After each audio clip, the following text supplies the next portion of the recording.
Support for this episode of Judaism Unbound comes from the Oshman Family JCC in Palo Alto, California, whose vision is to be the architects of the Jewish future. The Oshman Family JCC is an incubator for new expressions of Jewish identity. It creates innovative Jewish learning, celebrations, and arts programs that inspire personal connections to people and ideas from across the Jewish world. Learn more at www.paloaltojcc.org. This is Judaism Unbound, episode 177, Spreading the Good Jewish News. Welcome back, everyone. I'm Dan Liebenson. And I'm Lex Rofberg. And our guest today is Shira Stutman. She is the senior rabbi at the 6th and I Historic Synagogue in Washington, D.C. And if you think you know what that means, stay tuned for this podcast. Actually, stay tuned for the next two podcasts. You know, we rarely, if ever, have set out to do a two-part episode. What usually happens is sometime in the middle of the episode, we realize that this conversation is so big and so relevant to everything that we talk about on this podcast that we don't want it to end, and we imagine that our listeners won't want it to end either. At that point, Lex and I start furiously texting each other saying, what do you think about this being a two-parter? And when we agree that it should be, we then ask the guest to stay on a little bit longer with us so that we can make sure we have enough material for a really strong two-part episode. And that's what happened with this conversation with Shira Stutman. So while we talk about her work at 6th and I Historic Synagogue, we also go far beyond that.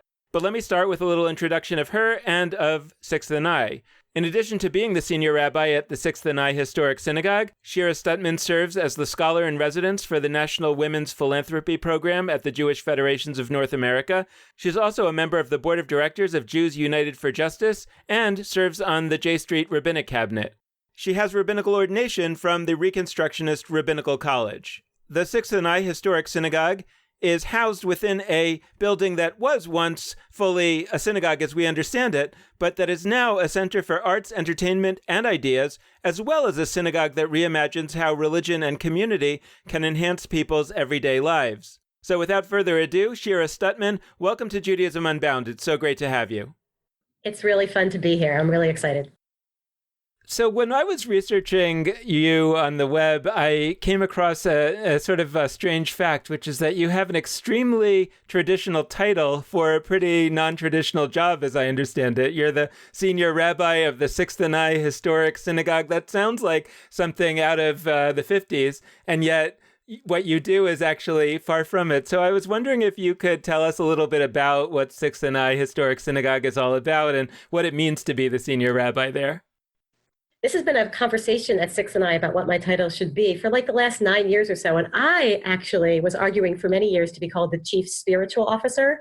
And Esther Safran-Foer, who is our founding executive director, who said yes to almost everything, said absolutely not to that. And so I ended up with my more traditional 1950s title of senior rabbi.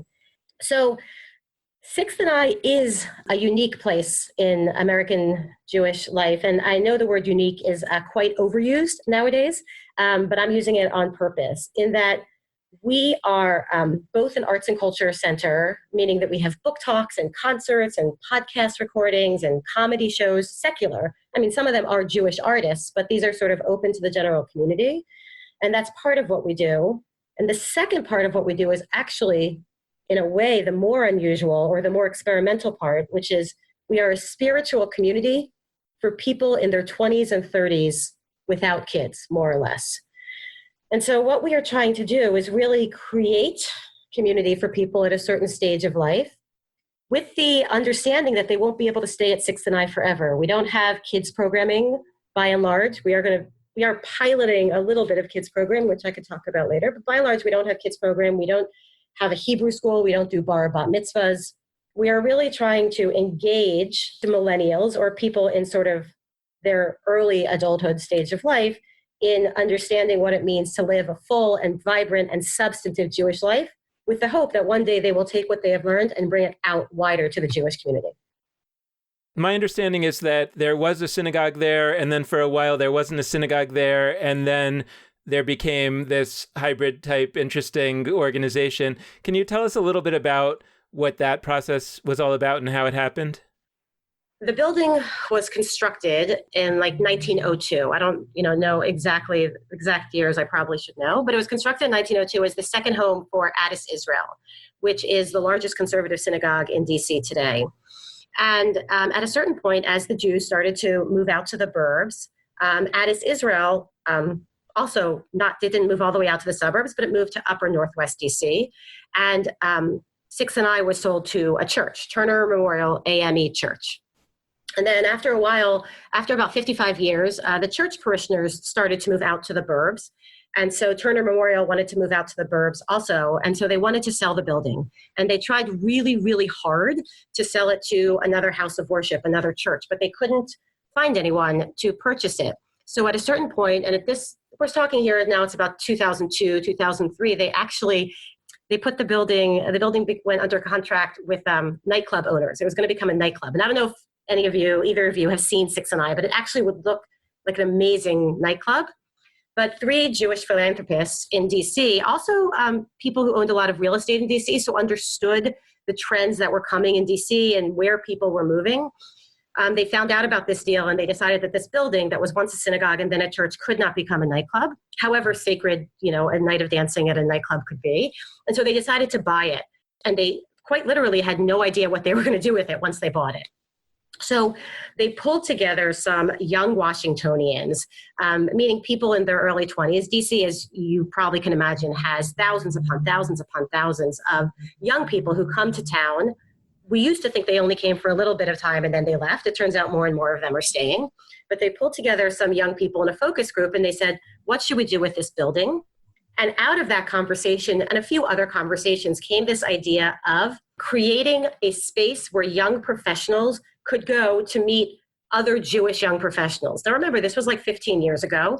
There was no Birthright Israel Next. There was no Moishe House. There was no One Table. There were all of these things that we now are sort of part of the everyday life of a young professional in Jewish America. They weren't even around. And so 6 and I was one of the first organizations in DC specifically to really want to engage Jewish young professionals, help them be together, help them sort of get to know each other and get to know themselves and their own heritage and history and people. So that's how it started. The first years of 6 and I, I would like to tell you, for the purposes of this podcast and posterity, that we were incredibly strategic about 6 and I and how we grew it. But if I'm being honest, which is, the only way I know how to be, there was a tremendous amount of throwing spaghetti at the wall and seeing what would stick. And in fact, this also is something that happened with Esther Safran Foer, one of our founding executive directors. She and I were in a meeting with some Harvard business school. I don't even remember why we were in the meeting in the first place, but we were talking about our way of just doing programming by saying, oh, let's try this. All right, let's try that. And he said, oh, and at Harvard Business School, we call that strategic pivoting. So from that moment on, at 6 and I, we say that the way that we work here is called strategic pivoting. It sounds so much fancier than the spaghetti metaphor. But for those first years, we really spent a lot of time figuring out what type of programming to do by actually doing it. 6 and I, especially the original staff, had a tremendously high tolerance for failure. And so instead of spending hours and days and weeks and years planning out a certain program, we would just try it. And if it didn't work, we wouldn't do it again, or we would cancel it before it even happened. And by doing that, we were able to really develop a track record of experimentation, and we didn't have as many misses as we could have, and we had a lot of really successful programming. And the secular programming, it started, there were 2 different reasons that it started. One, if I'm being totally honest, was the desire to, as one of our founding donors calls it, get butts in seats. He's a real estate guy, so he would think how much of a week in a given synagogue, the whole synagogue sits empty, right? If you think about a sanctuary in your average 20th century huge synagogue, how often is that sanctuary filled? Yom Kippur and Rosh Hashanah is basically it. And just his real estate brain couldn't wrap his head around it. So he just wanted to get butts in seats as often as possible. I would say it in a more spiritual way than he ever would. But the idea is that the more people you have, the more energy you have. The more energy you have, the more people it will bring in. Now, the secondary reason, of course, for the secular programming is that we bring in people for Jewish programming because they came for the secular programming. So someone who is partnered with a Jew or is Jewish themselves or has Jewish heritage came for the first time. They said, oh, well, if Melinda Gates was here for her book talk, or Karamo Brown from Queer Eye for the Straight Guy was here, then this is a safe place for me. Maybe I'll come back to check out Jewish life. And that's really how Six and I was born and how it continued to grow. So it reminds me of a conversation that I had years ago, many years ago now, with some board members of a different DC congregation, I'm not going to name it, who were expressing to me that they were aggrieved that their rabbi had misled them, because the rabbi said, we're going to engage all these young DC, young professionals in their 20s and 30s, and that's going to drive membership for the synagogue. Or at least that's what they thought that the rabbi had said. And they were aggrieved because they said, these people aren't staying in DC. It's not going to really drive our membership. And what I said to them was, you're right. If the rabbi told you, which I subsequently talked to the rabbi and he didn't actually tell them this, but if the rabbi told you that this was going to lead to a vast increase in membership, then that's probably not the case, because you're right. These people are only in DC in their youth and they're going to move away. So really the best way to think about what your rabbi is trying to get your synagogue to do is almost to be kind of a Hillel for young adults, to say, hey, we happen to be here in DC. For better or worse, DC is a place that a lot of young people come to, just like a college campus is. And we have the opportunity or the responsibility to either take it or not take it, to say, hey, we can kind of help these people connect to Judaism without any expectation that it's going to serve us institutionally in terms of our bottom line. So on the one hand, it feels like Sixth and I takes a different approach and says, okay, we're going to be only about that. Mm-hmm. And so at least we don't have to have that conversation with our board. So my question, I think, is two things. One is, do you think that that is really the right model for, many other cities to say, hey, we need to have organizations that are focused on this particular stage of life, and regular synagogues are for later stages of life? And also the business model, it feels like, and I'd love to hear a little bit more about, so when these folks bought the synagogue, did they hire Esther Safran Foer and you, and they sort of put a team in place and just said, kind of make something happen? Was the reason why this could all get off the ground because you had that financial support for a while and didn't have to bring in your own financing or whatever? And fundamentally, I'm getting to the question of, why doesn't something like this happen in every city? What are the obstacles and barriers? Okay, so the question is, why doesn't this happen in every city? We actually get that question a lot, and I have a few answers. First of all, there is something unusual about Washington, right? There are only, how many cities are there in America? And here I just know America, I can't talk about, where you really have enough of, you have so many young people, so many of whom are Jewish or Jewishly connected. It's just, you have DC, you have New York, you have Los Angeles. DC is more compact, right, than either of those cities. And so there is something that I don't think that an organization just for young professionals would work the same way necessarily in Peoria. It's just, you don't have the human resources, right? And you also, the economic engine of DC, for better or for worse, is not going anywhere. People are going to be cycling in, working in NGOs or on the Hill, and then cycling out. I mean, the other part of your question, which I don't even know if you knew that you were asking, but I actually think is really interesting, is, why can't more cities have something like Sixth and I?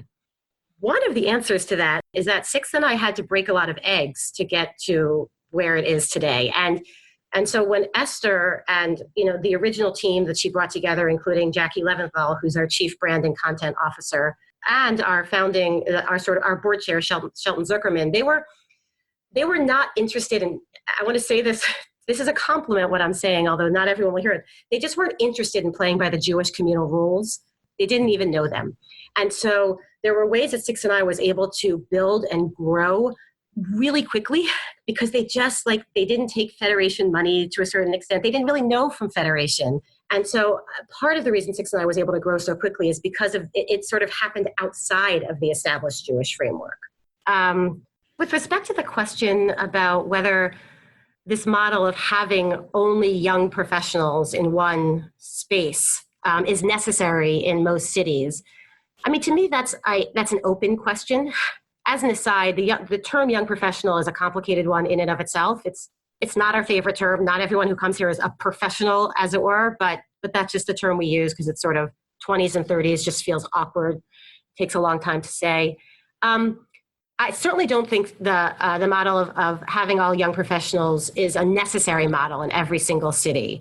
I do think that there is a certain stage of life that these people are in their 20s and early 30s, in which it is critically important for them to have other people who are in a similar stage of life. And so if you are in a city where there are 5 or 6 synagogues, each of which has 15 or 20 or 30 people, or even 50 or 75 people in their different young professional groups at each of these different synagogues, that strikes me as problematic, and that it would be more beneficial to the young professionals themselves to get them all together in one space, even if it was to the detriment of the individual synagogues.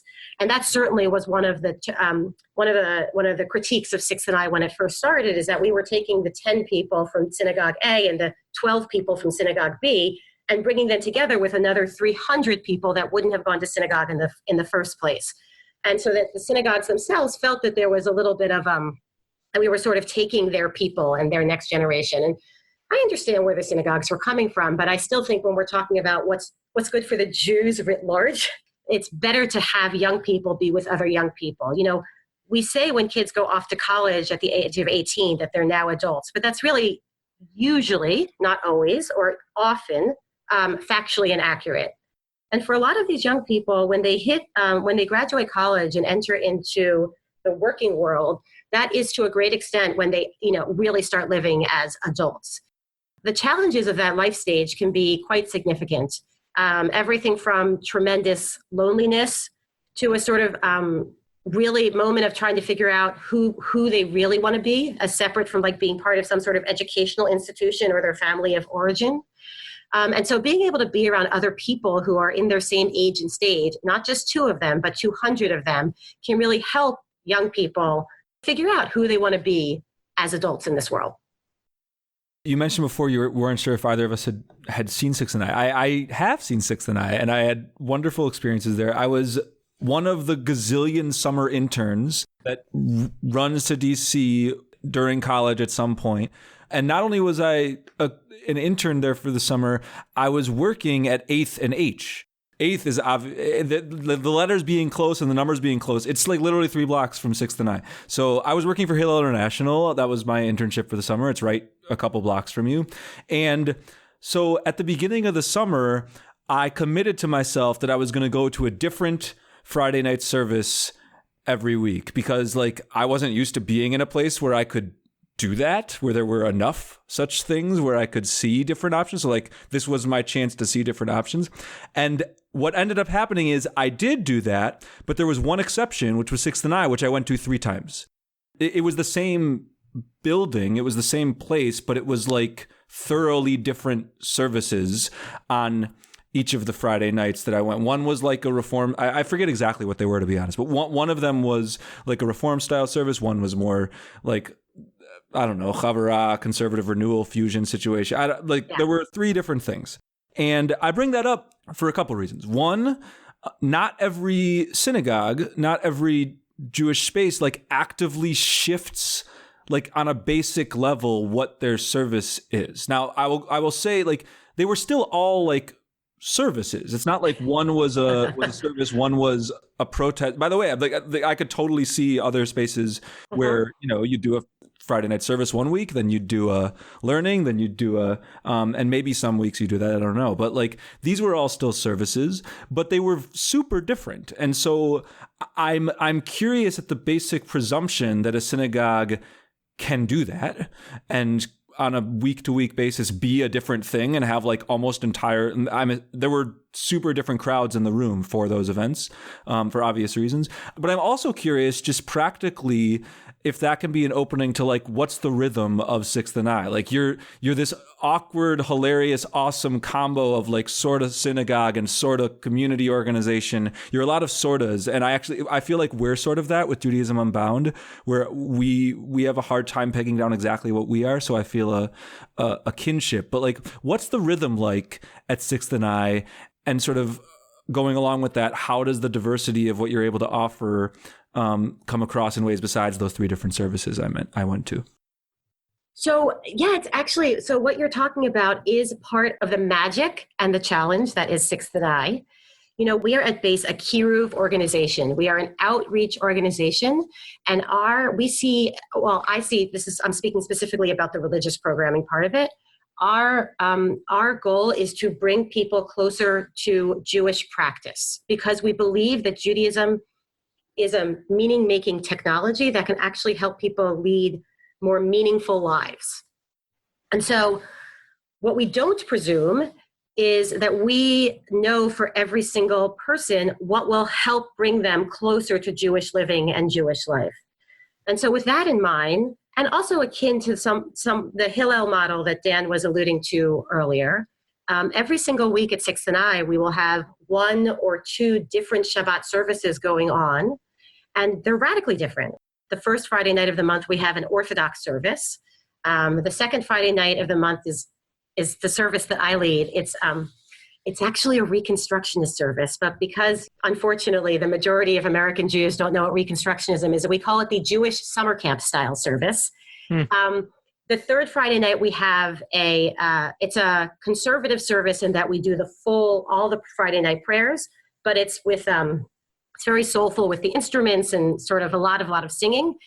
And the fourth Friday night we have like an old school conservative service with no instrument, well, with a guitar, but fewer instruments. And the fifth Friday night when we have a Jewish renewal service. So as you were saying earlier, Lex, this is really like you go on a different Friday night, it can have a very different taste and a very different feel.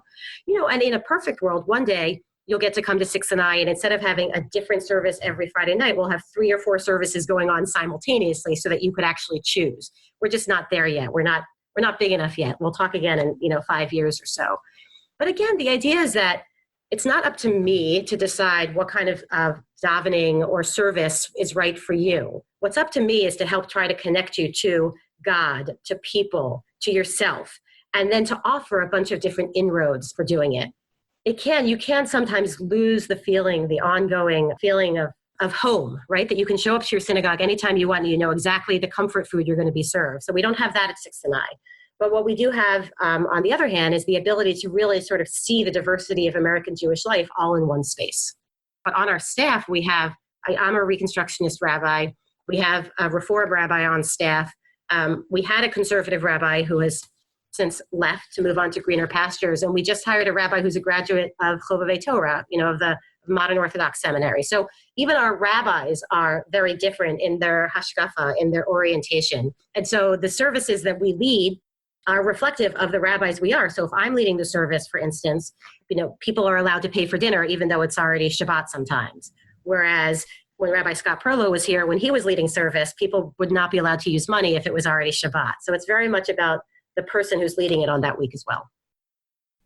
When I think about my own questioning and psychoanalyze myself, I've realized that I ask organizations that don't have buildings why they don't have buildings, and we then talk about it. And then when organizations do have buildings, we don't really talk about it. So I want to ask you, as an organization that not only has a building, but it's the name, Sixth and I is an intersection, but the location where you are is a deeply important part of your organization through the title.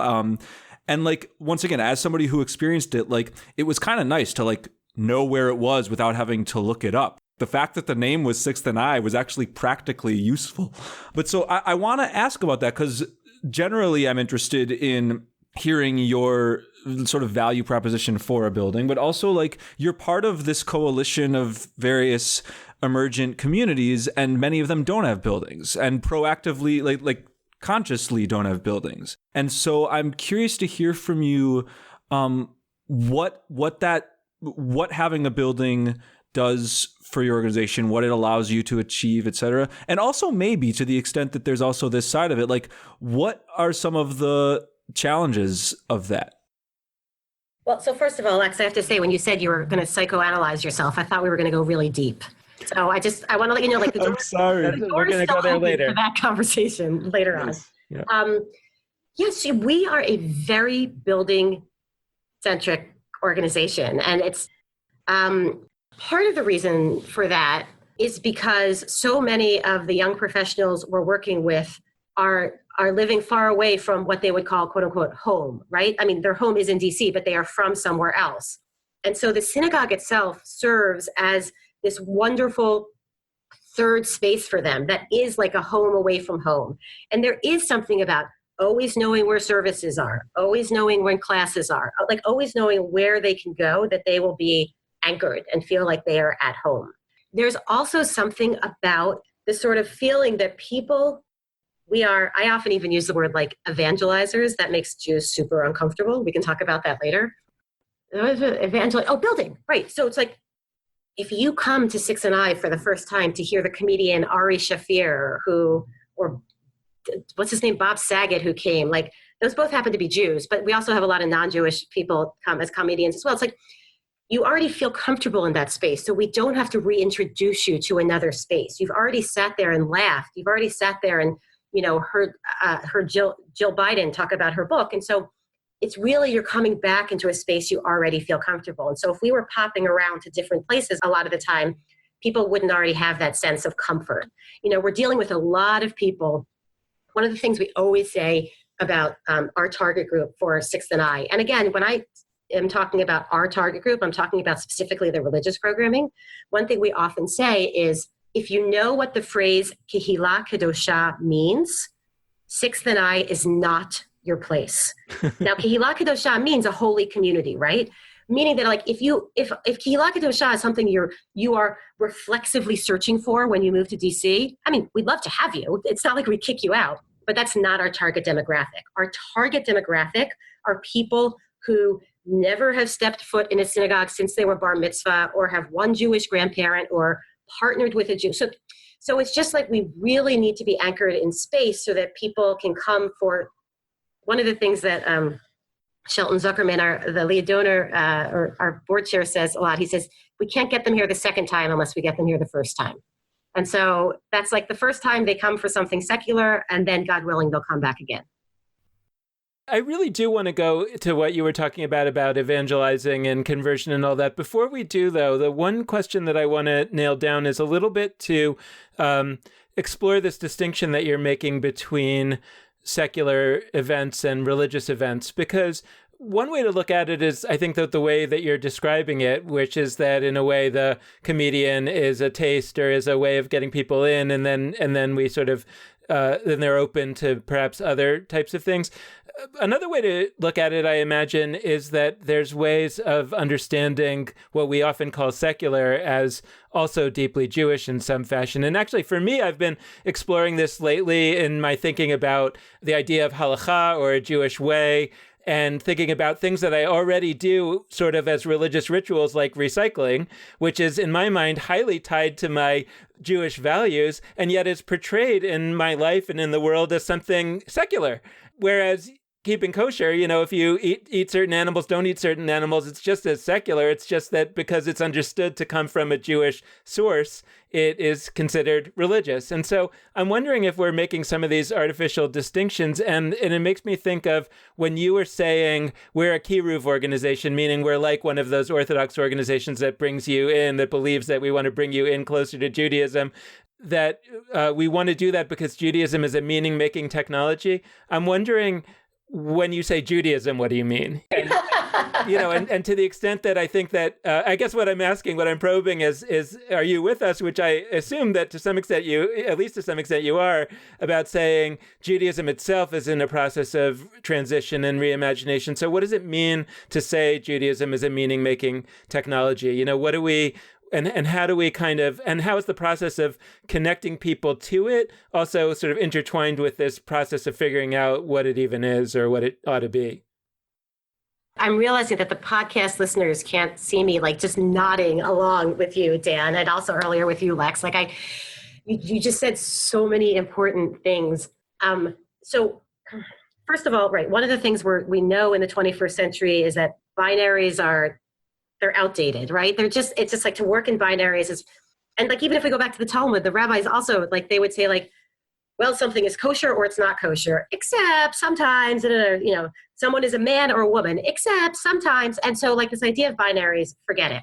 I just want to acknowledge that this idea that like the secular part of Six and I is entirely separated from the religious part as it's somewhat it's facile. It's not true. There was this great This American Life where Ira Glass was talking to, it must have been one of his parents' friends from Baltimore, and the friend was trying to convince Ira that This American Life was an intensely Jewish podcast. And Ira Glass was like, no, there's nothing Jewish about it. And the guy's like, you're an idiot. The whole thing is about people telling stories. This is so Jewish. And I do feel that about a lot of our, what I will call, in quotes again, secular programming. It's incredibly Jewish in that we have ideas being thrown around the room almost every single night of the week. We have sort of boundaries being pushed, right? More often than I, as the rabbi, would like here at Six and I. We have justice-seeking people talking about their work. I mean, what can be more Jewish than that? And so, to a great extent, whether the person on the bima identifies as Jewish or not, what we do at Six and I is incredibly Jewish. Now, of course, there are these exquisite moments, like when Adina Menzel, the singer, got up to do a concert at Six and I and started by singing her Haftarah from her bat mitzvah, right? So we have these moments where you have people who are supposed to be there doing secular things. Or Karamo Brown, I just talked about, I have 3 kids, 2 daughters, and like they couldn't have been prouder that I work at Six and I than like when the Queer Eye guy came to Six and I. So, and he spent, I would say, like 20% of the evening talking about how meaningful it was for him, who grew up in a religious environment where he couldn't be out and gay, to be in another religious environment, being able to be out and proud, right? Is that a secular? Is that a Jewish? It's like, that's everything all at once. And that is really when the magic of Sixth and I hit. So I think it's a really important point that like the bifurcation into two, at a certain point it falls apart, which leads to the second part of what you were saying, which I also think is so important. This idea of Judaism being a meaning-making technology.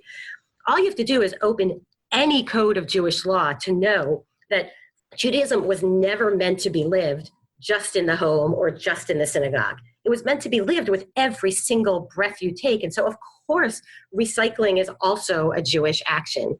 And so, you know, religion gets a bad rap for a lot of good reasons because people have done horrible things over the course of human history in the name of religion. But if you sort of take the sparks of holiness from, I would guess from most faith traditions, I happen to know Judaism, it happens to be my technology, it can help elevate in holiness all of your daily acts, from the way that you commute in the morning and how you treat the people that you see when you're waiting at the bus stop, to whether or not you compost or recycle, or the ways that you eat, to the way that you behave in the office or in your business practices. And so the more traditional part of my rabbinate does want to like sort of hold on to, and we can talk about this also separately, want to hold on to the idea of like lighting Shabbos candles as profoundly Jewish acts, different than recycling, right? Because there's something about the unique Jewish acts that feel thicker in ways that I can't articulate and don't even know if I like. But that being said, of course, every single piece of how we live should be infused with what we understand about what God wants of us in the world, right? And so when I talk about Judaism as a meaning-making technology, it's like we have the technology of resting, the technology of like not believing that anything we want in this world, like we could just stuff our mouths with, literally or metaphorically, the technology of realizing that the money that we have, it doesn't belong just to us, it belongs sort of to God, and we get the ability to give it out. What we need to do is just utilize that technology more. And I'll just say one last thing, which is a sort of corollary, is that it's not only Jews who get to use this technology, right? In the 21st century, especially at Sixth and I, and many other synagogues as well, I assume that a full third of people who sort of call themselves our congregants are not even Jewish, right? But Shabbat is open to everyone, right? Eating ethically is open to everyone. Tzedakah is open to everyone. And so again, you know, with the sort of bifurcation into Jew and non-Jew, a lot of what we do as Jews is something that really is open to anyone. And at Six and I, we try to bring in anyone who wants to make it of use to them. And then, of course, God willing, it'll ripple out to the world. God willing, it will ripple out to the world. That's the cue for talking about evangelism right there. I know. I couldn't have asked for a better segue. Okay, so evangelizing. Yeah.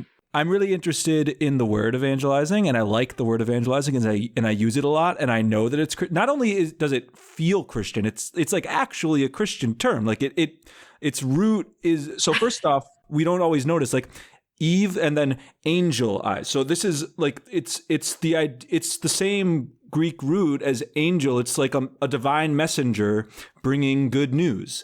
And by the way, in Hebrew, the word for a messenger and a word for an angel, malach, is the same general concept. So evangelizing as bringing good news, as like, deeply caring about a cause or an idea, is something I think we should be jumping onto. And we should, by the way, we should name that this is something we've learned from Christian neighbors. I believe deeply in not just like sort of doing stuff and saying it's been a Jewish tradition for a gazillion years. But I respect and admire the idea that we would want to change the world and that actually everybody on the planet could benefit from, something that I believe in. So, given that, you've talked about Kiruv, you've talked about Chabad, Kiruv, this, often translated as outreach. It's kind of I said awkward before, it's kind of an awkward word to translate, bringing people near to something. It's actually not clear what, but like to Judaism, I guess. And so Chabad, I've heard you talk about this in some other contexts about Chabad. I think it's become very cool in non-Orthodox conversations to say, Chabad's doing a lot of things really smartly, much as we don't always or even don't often agree with what their values are. Like there's strategic ideas of outreach and of community and of all sorts of things that they do really well. And so I'd love to hear from you, since they do a kind of evangelizing within Judaism, sort of what we can learn from Chabad, and also to the extent you're interested in that broader question of evangelizing, I'd love to hear your thoughts there too. Yeah.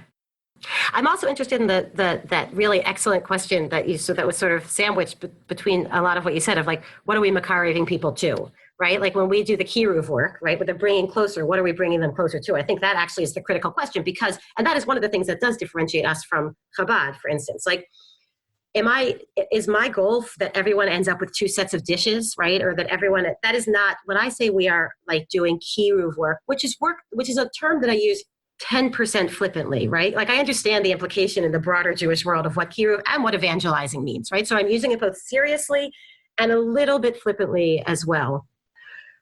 I think what Chabad has done well is welcoming people or making people feel that they are being welcomed on their own terms, meaning the attendees' own personal terms and without judgment. And that is what we try to copy at Sixth and I. We see our primary goal as welcoming people in, no matter who you are, whether or not you're a Zionist, whether or not you're going to circumcise your child, whether or not you eat pork on Yom Kippur and call it Shabbos, like whoever you are, right? Whether or not you're a jerk, right? We want to welcome you in.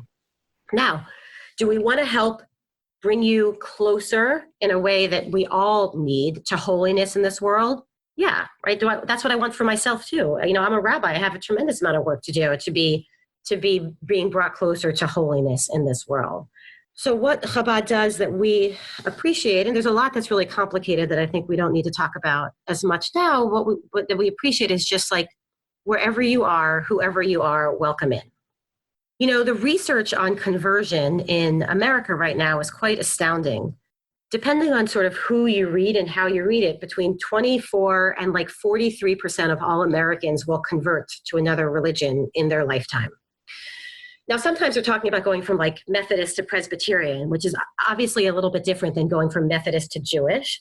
But the idea that you can take on a new religious identity and religious tradition over the course of a lifetime is not something that is foreign to a surprisingly high number of Americans. And so with that in mind, when we talk about the flip word that we, evangelizing or sort of doing outreach to people, whereas Chabad is really only working with people, their goal is to really just work with people who are already Jewish, right? I mean, I know they also work with people who are not, but I think we can all agree their goal is to work with people who are Jewish. Our goal is to work with people who are Jewish or have Jewish heritage or not Jewish at all. Now, thank God, we don't have to stand out on street corners. And one of the things I always say to people when I'm talking about our work is like, thank God I don't, and neither does Judaism to a very great extent, believe that non-Jews are going to hell, right? So there's not that sort of like extra pressure on us.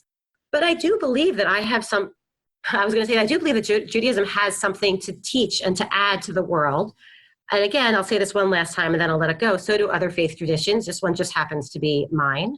And I do believe that this world could be a more beautiful place if more people sort of adhered to the traditions. So with that in mind, at 6th&I, we actually do a lot of conversion work. Again, we're dealing with a lot of young people. Remember the conversation we just had earlier about people in this sort of different stage in this stage of adult identity formation who are trying to figure out who they are. So I'll give you an example. Our conversion class, we only can fit in upwards of 45 people a year. But at this point, we already have a waiting list of well over 300 people for our conversion class that starts in September. And that was as of March of this past year. And that's without ever advertising our class. People are searching for religious sustenance. And many of them think they might be able to find it in Judaism. And our job is to take those people and sort of welcome them in if this is right for them. So we have reached a stopping point. I know this might not feel like the close of the conversation, and that's because it isn't. We've got our second part of this conversation with Shira Stutman coming up next week, but we are going to close out part 1 and hopefully leave you with a cliffhanger so that you'll tune into part 2. And with that, we are going to close out this episode in the same way that we always do by encouraging you to be in touch with us, and there are a wide variety of ways for you to do that. First, you can head to our Facebook page, Judaism Unbound. Second, you can go to our Twitter feed at Judaism Unbound. Third, you can go to our website, JudaismUnbound.com. And last but not least, you can always hit us up via email at dan@JudaismUnbound.com or lex@JudaismUnbound.com. The last request we like to make is that we really deeply appreciate any amount of financial donation that you're able to allot and send our way.